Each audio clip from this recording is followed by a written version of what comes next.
atëherë nuk ka pasur të drejtë qeveria në detyrë të miratojë një ligj për ndarjet buxhetore, sepse kur është miratu një ndër ligjet më vitale në kuptimin e qeverisjes së mirë, është pra ky ligj për qeverinë, i cili në vitin 2022 i ka përcaktuar edhe kufizimet në rastin e qeverisë në detyrë. Dhe këto kufizime kanë qenë që të mos miratoj ligje, përveç punëve të përditshme dhe punëve të cilat i ka në planin vjetor të punës. Një përjashtim që është bërë për qeverinë në detyrë ka qenë miratimi i buxhetit për vitin e ardhshëm, por qeveria në detyrë nuk konsiderohet kjo aktualisht.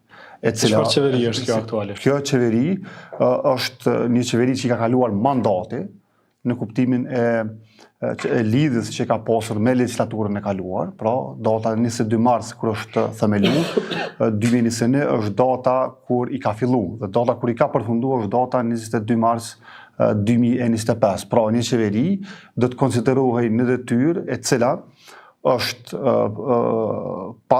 qeveri në detyrë pas shpërndarjes, pas dhënies së dorëheqjes së kryeministrit ose pas votimit të suksesshëm të mosbesimit të qeverisë. Lazëm, nëse qeveria do të miratonte buxhet para datës 22 mars 2021, atëherë ai ligj do të ishte ligj i cili do të aplikohej në vitin 2026, por vetëm duke mos prekur dhe duke mos bërë politika të reja.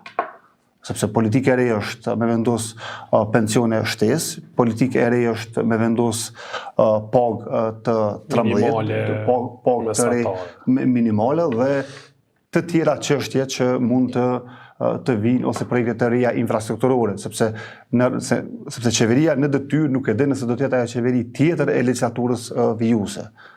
Ne aktualisht e kemi të faktuar që qeveria në detyrë e cila është aktualisht nuk është qeveri e legjislaturës së nëntë dhe nuk u prodhu qeveria e legjislaturës aktuale me 26 tetor të muajit kalum. Dhe për këtë arsye këto vendime nuk janë në përputhje me ligjin për qeverinë dhe në përputhje me aktgjykimin e Gjykatës së Premte për të cilin po besoj që flasim më vonë, sepse aktualisht në qeveri të Kosovës, në zyrët të kryeministrit, ka deputet që kanë miratuar buxhetin dhe jo kryeministër në detyrë dhe ministra në detyrë të kësaj qeverie. Zotër Qorrolli, është diskutuar çështja e buxhetit dhe po ashtu rreziku i mosmiratimit në kohë dhe pasiguritë e ndryshme gjatë vitit 2026. Çka ndodh praktikisht në ekonomi nëse buxheti nuk miratohet? Realisht, për me kuptu qytetarët, procesi buxhetor fillon të përgatitet nga 1 prilli 2025 apo vitit që hymë. Domthon, prej 1 prilli 2025, qeveria e Kosovës është ka qenë obligume të bërë shtrirjet buxhetore për vitin 2026.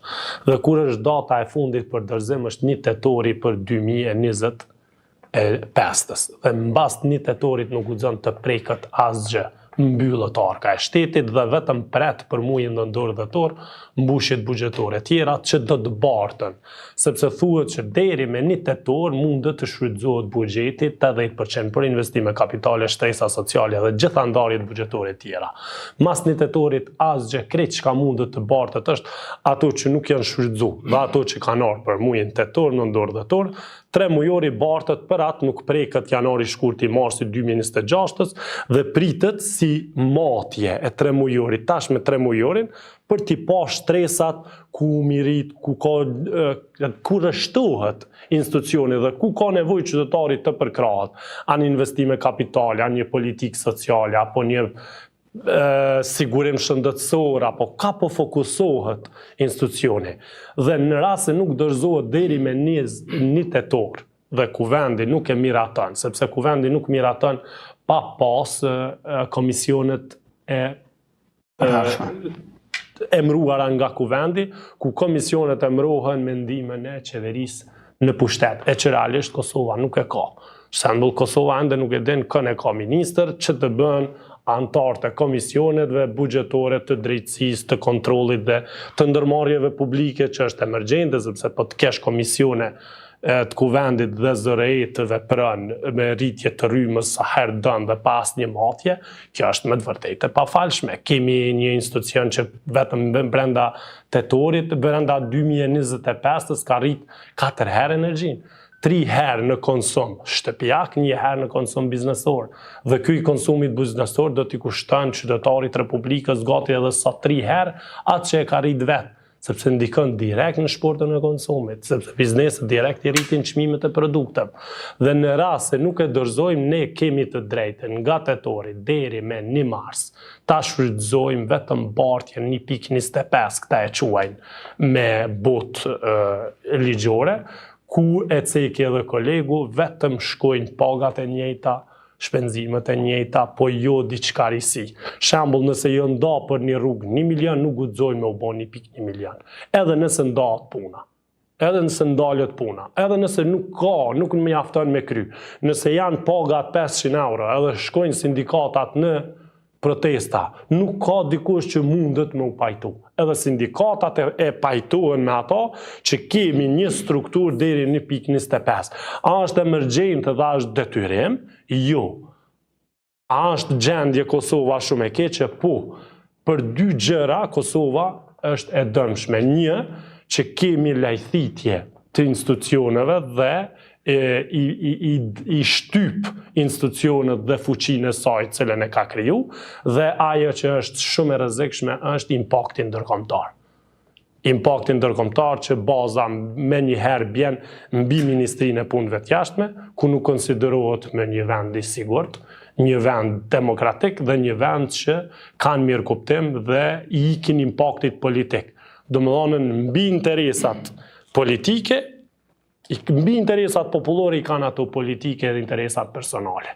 Dhe e dyta, investitorët e huaj ngrisin durt, sepse aty nuk ka siguri, aty nuk ka institucione, aty nuk ka mbikëqyrje dhe aty nuk ka një rrugë që garanton që ata investitorët huaj bojnë maksimumin për të qenë fleksibil dhe që në rastet se nuhet e drejta atyre si investitorët i huaj, cilës qeverit ju drejtohet, cilët institucionet ju drejtohen për ndihmë.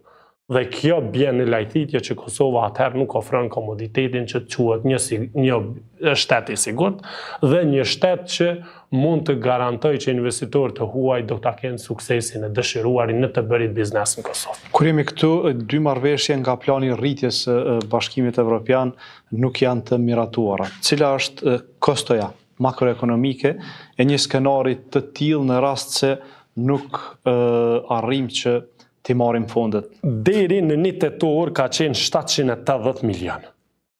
Janë humbje të projekteve infrastrukturore, higjienike, Aerosjes ka pas Obiliqi, kanë pas ndërtimin e parqeve të ndryshme, ndërtimin e impianteve për ujëra të zeza, ndërtimin e institucioneve tona, shembull Filharmonia, projekte kulturore, renovimin e objekteve që kanë qenë në pro pjesës për mi plecu kriteret për si monument historik dhe projekte tjera e sidomos më e prekura janë komuna e Prishtinës dhe komuna e Prizrenit, ku edhe Unaza, edhe rruga A, edhe objektet hekurodore që lidhin shtetin me shtet, që shembull lidhin edhe pjesën e Shqipërisë me Serbinë, pjesën e Shqipërisë me Malin e Zi, me pjesën e Maqedonisë, shembull pjesën e Shqipërisë me Maqedoninë, jo Malin e Zi, domthon këtu kanë qenë komplet të përkrahura nga donacionet e Evropës. Po nëse kalon 1 janari, atëherë do të jetë 1.1 miliard.